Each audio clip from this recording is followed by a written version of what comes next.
Coming July 11th, 2017, The Fate of the Furious, extended director's cut only on home video. Check out the affiliate link below for more information. Hey, what's going on, everybody? My name is Matt Jarbo. This is the Mundane Matt channel, and this particular story is one that I wanted to talk about because I feel it highlights the dangers of abusive relationships when people don't speak out about being in an abusive relationship. And the story here is about a man by the name of Martyn Brown and his ex-fiancee, Harriett Sharp, who has just been sentenced to 11 years in prison for the amount of abuse she laid upon him.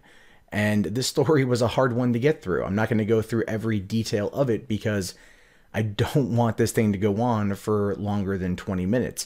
The article in the Mirror details quite a few instances of how many times she attacked him viciously, brutalized him with a knife, and him not wanting to say anything because he was ashamed of it all. And that's one of the biggest problems when it comes to domestic abuse, is people not wanting to come forward because of that shame.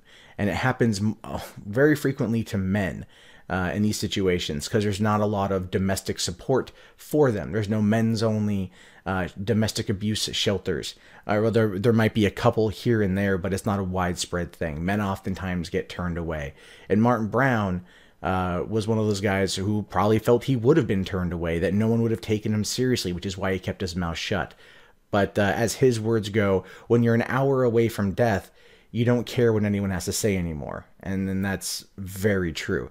Now, he started dating Victoria Harriett, sorry. He started dating Harriett after a mutual friend set them up. Now, they went to primary school together, and he remembered her as being nice and sweet and everything. And they quickly fell head over heels in love with one another and decided to get married after she proposed to him, and then he moved in with her. They had set their original wedding date for October of this year, and that's clearly not going to happen anymore because last October is when things started taking a turn for the worse, when the first attacks started to happen. And Martyn just didn't say anything. Paramedics were called. He would make excuses that he fell, hurt himself during a cooking accident, so on and so forth. And the police never really answered or asked a question. Are you okay? Blink twice if you're in danger. Like that sort of mentality. They never once approached it from that aspect because he held to his story. Oh, well, the abuse got worse and worse and worse. But January 11th, just a few months ago, is where things became utterly horrible and he almost died. He says, "I took Harriett to the pub for a meal. We had a nice day and got home for about a half an hour. We got a few drinks in and we started rowing about 8 p.m. She came at me in the front room with a kitchen knife. Her eyes looked angry and she started swiping at me. I tried to protect myself, but she stabbed my left lung. Then she stabbed me all over my body, 28 times in total. Blood was pouring all over the place. It lasted about 15 minutes before she suddenly stopped. She called the ambulance on herself. Actually, she did. She stopped and she called an ambulance. So that's good. That's good that Harriett felt the need to try to help this person, although she lied about who it was for, pretending she had stomach pains. And then she hid the knives in a bid to escape justice. She told Martyn to keep quiet and callously tried to bar paramedics from entering the flat.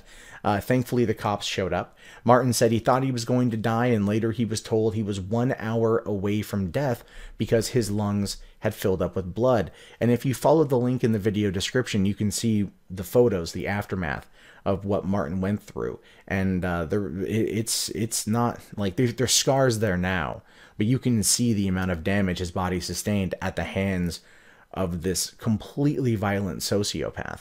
Martyn went on to say that I thought I was going to die, and I was later told I was an hour away from death.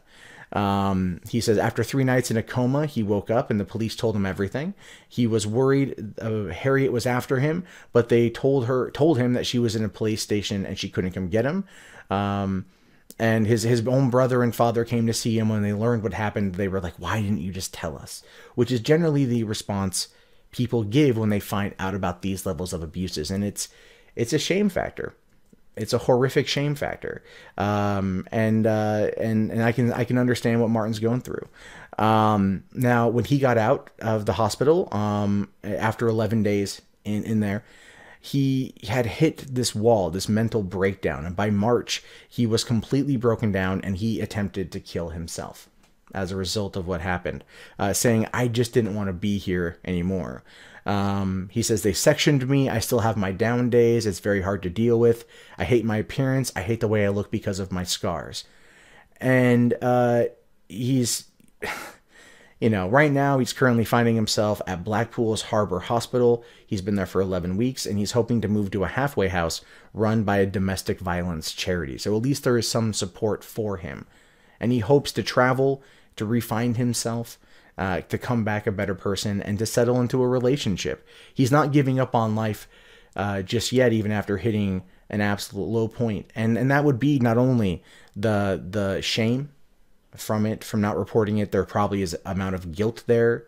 He was in love with this woman and she completely turned on him. There's a lot of factors at play at this one. And Martyn is on the road to recovery, but what he went through is a horrific ordeal, because it wasn't just one attack, it was multiple attacks. Harriett Sharp is behind bars for 11 years, where hopefully she won't be able to hurt anyone. Hopefully, even when she gets out, she'll be heavily monitored and won't ever be able to hurt anyone ever again. And in the meantime, Martyn has to pick up the pieces of his life. He has to bring himself back from nothing. And I wish him the utmost best. I wish him every favor God can grant. And I'm not even a religious person, and I just want this guy to be just flush with love and support and the ability to move on with his life, because domestic violence is something that happens to a lot of people, men and women. And it doesn't get talked about a lot when it comes to men. And to hear a story like this, to read the story, to see the pictures, you can see that, it can get pretty bad in some cases. And I'm glad that he got out. Sadly, there's the mental cost, the physical cost, but with time, scars and wounds do heal. Hopefully with enough counseling and finding himself again, he won't try to take his own life. And hopefully this story can work as a way for other men to realize that you can get help. You can speak up. And not just men, women too. Anyone in an abusive relationship, you can get help. There are many resources available. And you have your friends and you have your family. And I know shame and guilt and remorse in some respects might play a heavy part in not saying anything. But let Martyn's story be a lesson.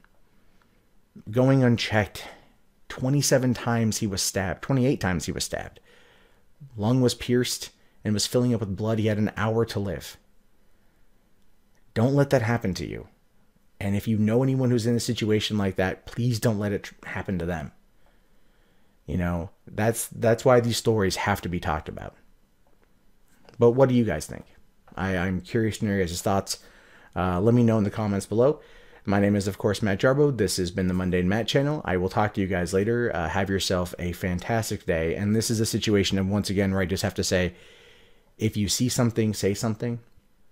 Be a shoulder to cry on for someone who might need it. Ask them if they're okay. Try to get the information and build up trust with them so they can tell you if something bad is happening. Because the only way to really curb this kind of abuse is to remind people that it's okay to get help, that they don't have to swallow it in. And we hear so many stories where it just goes the wrong way. And I'm hoping that as we progress, maybe we can save a few from going that way. But anyway, I'll talk to you guys later. Have yourself a good day. Peace out.